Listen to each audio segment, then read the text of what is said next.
किसान को बहुत क्षति पहुंचा है।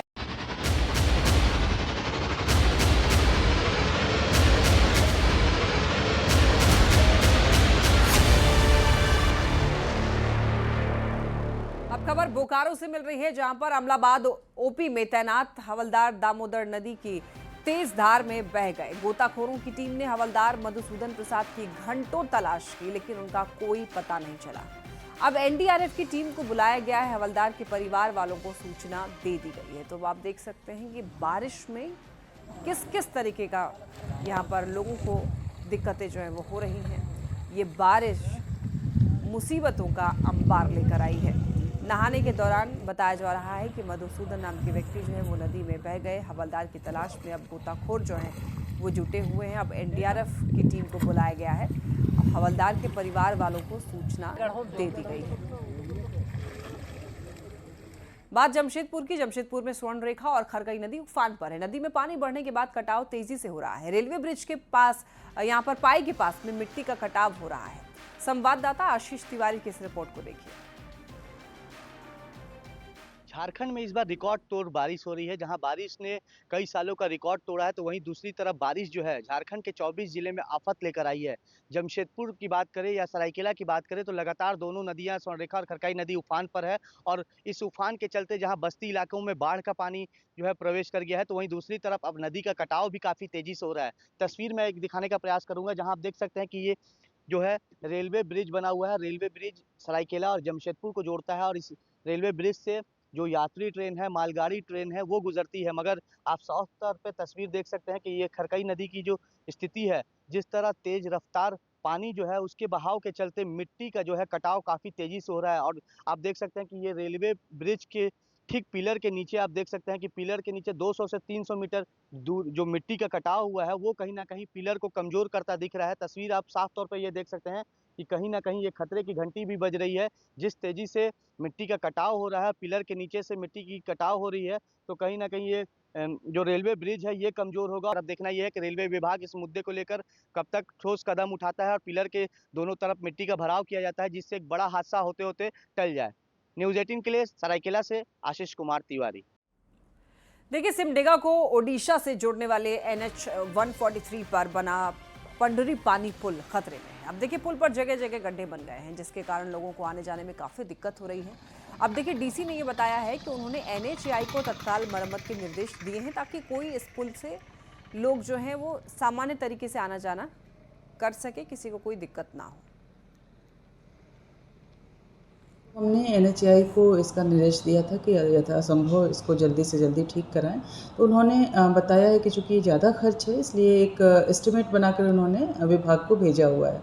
लेकिन टेम्पररी रूप से हमने उनको निर्देश दिया है कि 1 सप्ताह के अंदर उसको जो सीमेंट और बालू वगैरह से करके उसको ठीक करा दें, ताकि आवागमन बाधित न हो और किसी तरह की कोई दुर्घटना की आशंका न रहे।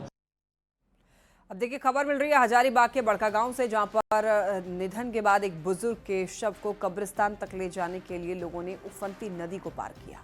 बड़का गांव के सिरमा, चवनिया और पंडरिया गांव के लोग नदी पार करके ही कब्रिस्तान यहां पर लोगों को जाना पड़ता है।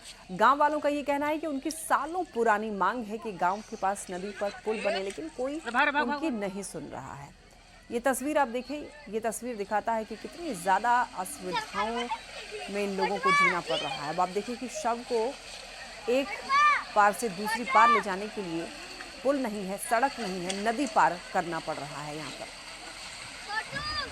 सिरमा पंचायत में 3 गांव आते हैं, छवनिया, सिरमा, पंडरिया, जो कि बरसात के दिनों में अगर यहाँ के लोग में से किसी की मृत्यु हो जाती है, तो मृत्यु की जो जनाजा होती है, वो जनाजा नदी पार करके कब्रिस्तान ले जाया जाता है। और जितने भी लोग जनाजे में शामिल होते हैं, वो लोग जान को जोखिम में डालकर नदी को पार कर। और अब खबर हजारीबाग से है, जहां पर अतिक्रमण के खिलाफ अभियान चलाया गया। नगर निगम ने सड़क किनारे से अतिक्रमण को हटाया। जिला परिषद चौक से समाहरणालय चौक तक विशेष अभियान चला करके अतिक्रमण हटाया गया। देखिए, पार्किंग एरिया में लगी हुई दुकानों को बुलडोजर से तोड़ा गया है। तस्वीरों में आप देख सकते हैं, अतिक्रमण हटाने के लिए यहाँ पर बुलडोजर का इस्तेमाल किया गया है और जो भी यहाँ पर दुकानें थी उन सभी को तोड़ दिया गया है, वहाँ से हटाया गया है। नगर निगम के द्वारा अभी डिस्ट्रिक्ट मोड़ से लेकर डीसी ऑफिस तक अतिक्रमण हटाने का अभियान चलाया गया है, जिसके अंतर्गत वैसे दुकानदार जिन्होंने अवैध रूप से जो अपने दुकानें जो फुटपाथ और रोड की जमीन पर बना के रखी हुई थी और वहाँ पे उनके द्वारा गंदगी फैलाया जाता था और सफाई कार्य में भी हम लोग को जो हमारा सफाई कर्मचारी होते हैं उनको सफाई कार्य में जो सुविधा होती है उसको देखते हुए और तथा अभी जो हजारीबाग में ट्रैफिक जाम की समस्या को देखते हुए ये अभियान नगर निगम के द्वारा चलाया जा रहा है और हमारा ये प्रयास है कि शहर को।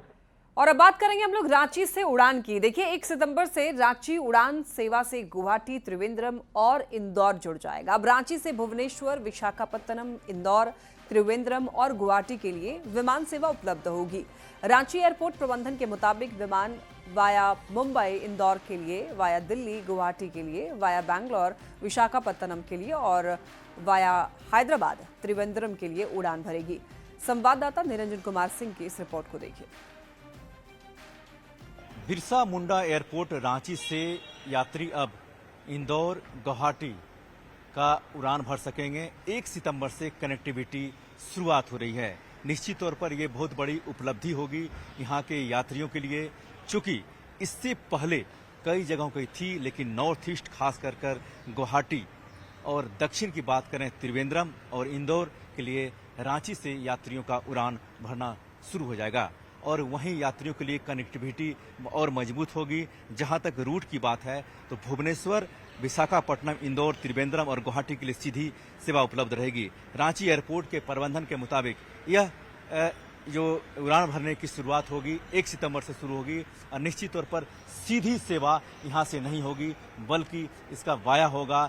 जैसे अगर हम बात करें विशाखापट्टनम की तो और इंदौर की बात करें, गुवाहाटी की बात करें तो यात्रियों को यह सुविधा 1 सितंबर से शुरू हो रही है।